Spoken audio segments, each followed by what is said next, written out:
Okay, when I got the auger with that parts tractor, it didn't come to me in the perfect state. Oh, that's water. That's water coming out of there. So this is what happened to the bearing at the top of the shaft inside that head after it sat in water all that time. It just turned into a lump of rust. So the other issue I had after I straightened that out, got new bearing race pressed in, got the new bearing, and then I had this issue with the PTO shaft. So it won't extend and it won't slide in, just won't move at all. It's just frozen. So unfortunately, I tried to put a lot of pressure on it. I tried to hit it with a hammer. I tried lubrication. I hooked it up on the auger here and tried to put a little bit of pressure on it, with some leverage, and I could not get it to move in either direction no matter what I did. So I ended up having to purchase a new PTO shaft for it from Tractor Supply. All right, this could be violent.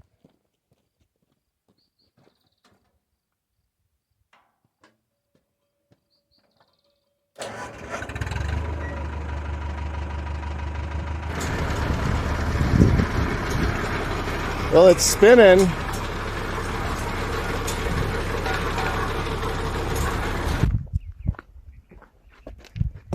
Okay. So I got this thing all filled up with oil. You can see I have some overflow. The shaft is connected. I don't have a proper shear pin, so I'm using this bolt right now, so we're going to be very careful with it. We're just going to do one little test hole with her, always assuming that goes well enough. And I got the right bolts, or at least the bolts that the thing came with in it, back in it for the bit. And one of the interesting things about this tractor is that you can't do anything with the hydraulics unless the PTO is running. So this has to spin in order to pick it up off the ground. So that's interesting.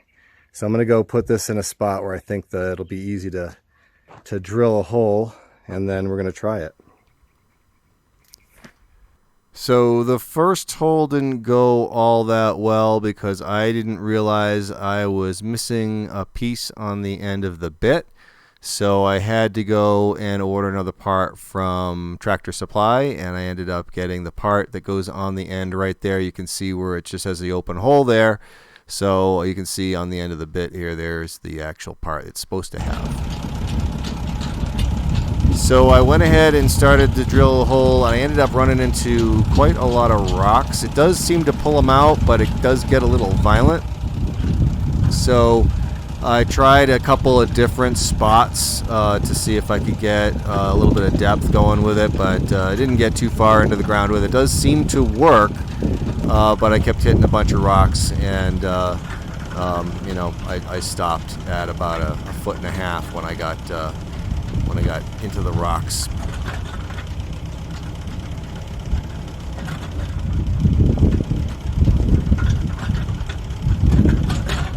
But it does seem to actually work, and with that bit on the end of it now, it does actually stay pretty much centered on the hole, where before it was just kind of walking around. As soon as you touch the ground with it, you couldn't get it to do anything without that center on the bit. So it's working, but I obviously don't know what I'm doing either, so I'm sure the technique isn't exactly right, but it does seem to function, and it does make holes in the ground.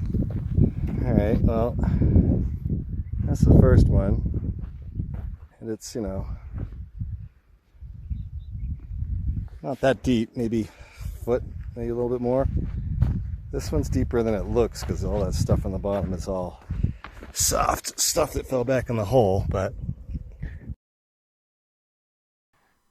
so I ended up about 1.5 feet down. So I don't know how much of a success that is, but it looks like the thing does actually work. Maybe a little bit more skill and practice, and I can actually get it to work a little bit better.